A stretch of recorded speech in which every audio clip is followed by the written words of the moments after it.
Hello students, कैसे हैं आप सभी। आई होप आप सभी काफ़ी अच्छे होंगे। तो आज हम बात करेंगे आपके पास कि जो आपके पास एचपी टेट की जो फाइनल आंसर की आपको देखने को मिल रही है, यानी जो फर्स्ट आंसर की है, उसमें किस तरह से आप ऑब्जेक्शन डाल सकते हैं एंड जब आप ऑब्जेक्शन करोगे तो किन किन चीज़ों को आपको ख्याल रखना है। तो चलिए मेन स्क्रीन के ऊपर चलते हैं एंड देखते हैं कि ऑब्जेक्शन करते टाइम किन किन चीज़ों के ऊपर जो है आपको मेनली यहाँ पे जो है वो ध्यान रखना पड़ता है। तो एक कल अधिसूचना यानी इन्फॉर्मेशन आपके पास आई है, इसी के नीचे जो आपके पास आंसर की भी जो है वो पब्लिश की होती है। ठीक है, फर्स्टली यहाँ पे बता दूं, आप देख पाएंगे तो दो क्वेश्चन जो है यहाँ पे आपके पास गलत किए गए हैं। इन दो क्वेश्चन के आपको डायरेक्टली ग्रेस मार्क मिल जाते हैं, यानी अगर किसी के 88 बन रहे हैं तो ये डायरेक्टली 2 जुड़ जाएंगे। लेकिन इन क्वेश्चंस के अलावा, ठीक है, इन क्वेश्चंस के अलावा यानी ये सभी को नंबर जो है वो डायरेक्टली दे दिए जाएंगे। क्लियर। चलिए, तो अधिसूचना में आपके पास यहाँ पे साफ साफ लिखा हुआ है, एक ईमेल आईडी यहाँ पे आपके पास मेंशन की गई है, hpboss पेपर सेटिंग .43@gmail.com। क्या कहता है कि जिन क्वेश्चंस में आपको लगता है कि वहाँ पे कुछ डाउट है, ठीक है, उसमें आप पूरी तरह से, जैसे आप उन क्वेश्चंस को सर्च कीजिए, आपके पास अगर कोई बुक्स है उन बुक्स में स्टडी कीजिए कौन सी वो बुक है, एंड उन बुक्स का आपके पास जो रेफरेंस होता है, चाहे मान लो एनसीईआरटी की है या आपके पास कोई ना कोई रेफरेंस होगा, किसी न किसी पर्सन ने वो चीज़ वहाँ पे कही होगी, तो just like a reference point आपको वो वहाँ पे प्रॉपर वे में बनाना है। ठीक है, फॉर एग्जांपल मान लीजिए जैसे पीएच वाला क्वेश्चन है, ठीक है, सभी को पता है जी 5.5 होती है, तो आपके पास एनसीईआरटी की बुक्स बेस्ट होती है। क्लियर।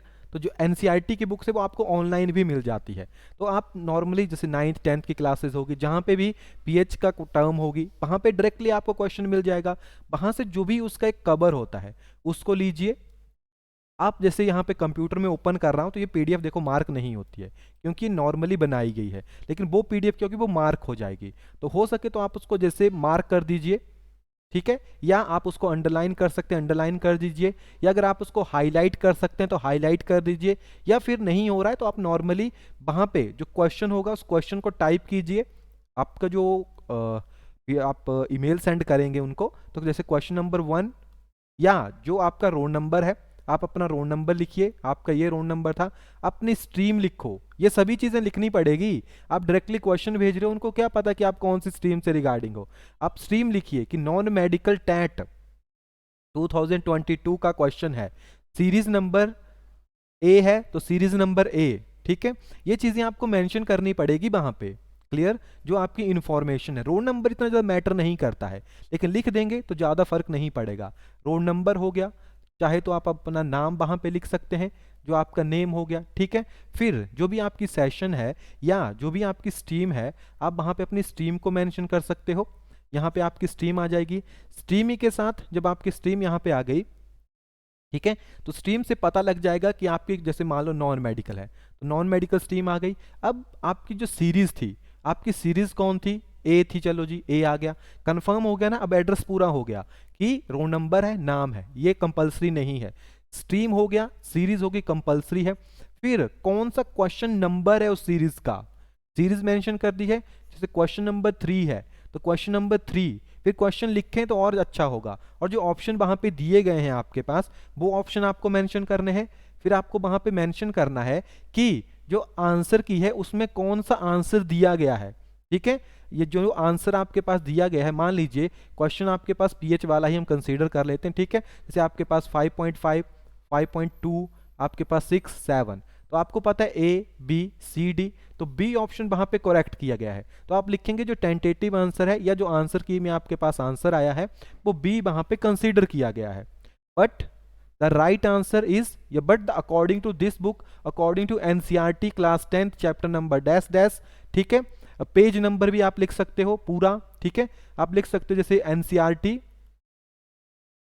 क्लास 10th बुक है, साइंस की है, चैप्टर नंबर 12 है, पेज नंबर जो है आपके पास मान लो 212 है, एंड इसी में आपके पास पेज नंबर हो गया।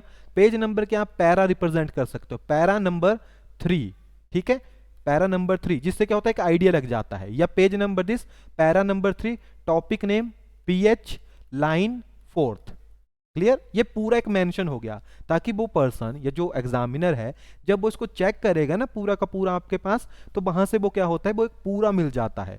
ठीक है, मिल गया। अब जो आपने फोटो क्लिक किया होगा उस पेज का या उस टर्म का, वो आपको उनको सेंड कर देना है, ताकि वो यहाँ से क्लियर कर सकें, और फिर जब वो खुद उसको चेक करेंगे तो वहां पे मिलेगा हाँ जी ये ठीक है। ठीक है, तो एक पूरा पूरा रेफरेंस देना है। जैसे एड्रेस होता है ना कहीं पे पहुंचने का, तो उसको पूरा एड्रेस देना है। अगर कोई मैथ्स का क्वेश्चन है तो आप मैथ्स के क्वेश्चन को देखो बुक में तो मिल जाता है, लेकिन आप उसको दे सकते हो। जैसे आपके पास पॉलिनोमियल का एक टर्म आती है, ठीक है, तो आपको लिखना है कि पॉलिनोमियल के लिए क्या इक्वेशन जो है आपके पास वहां पे मेंशन की जाएगी।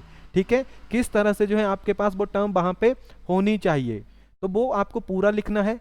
फिर जैसे क्वेश्चंस हैं, जो क्वेश्चन वहां पे मेंशन किया गया है, आपको वो क्वेश्चन लिखना है, बताना है कि इसमें ये चीज है तो ये नहीं हो सकता। ठीक है, और ये जो आप यहाँ पे टर्म दोगे, यानी जो आप यहाँ पे एग्जाम्पल दोगे कि इसके ये केसेस हैं, आप लिख सकते हो जी। ये क्लास 10th, यानी आप यहाँ पे लिख सकते हो NCERT class 10th chapter number 2। ठीक है, और साथ में नाम लिख दो चैप्टर नंबर 2, पॉलिनोमियल या linear equation in 1 variable, linear equation in 2 variable, in 3 variable, plus page number dash dash के अकॉर्डिंग जो है ये रूल्स हैं। इन रूल्स के अकॉर्डिंग जो है आपके पास चीज एग्जिस्ट नहीं करती है, तो आपका जो टेंटेटिव आंसर है वो यहाँ पे गलत है। और आपको एक प्रॉपर, या आप एक प्रॉपर जैसे पीडीएफ फाइल कंप्यूटर में भी बना सकते हो, वहां पे उसको पूरा असेंबल करके फिर इस वेबसाइट में जाके जो है, या आप यहाँ पे नॉर्मली ईमेल पे जाके एक पूरी प्रॉपर वे में जो वहां पे उसको सबमिट कर सकते हो। ठीक है, ऐसे नहीं कर देना है कि क्वेश्चन लिखा और फटाफट से और उनको बना के भेज दिया, फायदा नहीं होगा उन चीजों का, और वो क्वेश्चन फिर ठीक भी नहीं होते हैं। वैसे तो कुछ सोचेंगे यार कोई और कर देगा, कोई और कर देगा, यही सोचेंगे तो पता नहीं लगेगा कौन करेगा। ठीक है, बाकी स्टूडेंट्स को हमने बता दिया है। आप हमारी मेल आईडी है vracademy2022@gmail.com। ठीक है, एक बार मुझे कंफर्म करने दीजिए। ठीक है, vracademy2022@gmail.com। तो आप इसके ऊपर जो भी आपकी क्वेरीज होगी वो आप फॉरवर्ड कर सकते हैं, वहां से जो भी आपकी क्वेरीज होगी उसको भी सॉल्व कर दिया जाएगा। ठीक है, ईमेल आईडी हमने शेयर कर दी है, बाकी आपको ये मिल जाएगी, प्रोफाइल में भी देखेंगे आप तो vracademy2022@gmail.com। ठीक है, जैसे कोई क्वेश्चन है ना आपका तो इसके ऊपर फॉरवर्ड कर दो, और हमें भी मेंशन कीजिए कि ये हम इस सीरीज से हैं। सभी स्टूडेंट क्वेश्चन भेज रहे हैं, क्वेश्चन भेज के हम क्या बता पाएंगे वहां पे। ठीक है, तो पेपर भी फॉरवर्ड कीजिए इसके ऊपर अगर आपके पास है, और वहां पे लिखिए कि आपकी सीरीज ये है और ये सेक्शन है, और क्वेश्चन नंबर कौन कौन से इनमें वो मेंशन कर दो, ताकि हमें भी आसानी रहे उन चीज़ों को आगे फॉरवर्ड करने के लिए। ओके, बाकी आपकी कोई भी क्वेरीज होगी वो आप पूछ सकते हैं, उसको भी सॉल्व किया जाएगा। ओके, चलिए मिलते हैं नेक्स्ट वीडियो में, तब तक के लिए थैंक यू। एंड कोई इशू आ रहा होगा तो व्हाट्सएप नंबर है हमारा 8894521554। ओके, 8894521554, उसके ऊपर आप कांटेक्ट कर सकते हैं, वो सॉल्व कर दिया जाएगा। Clear, thank you.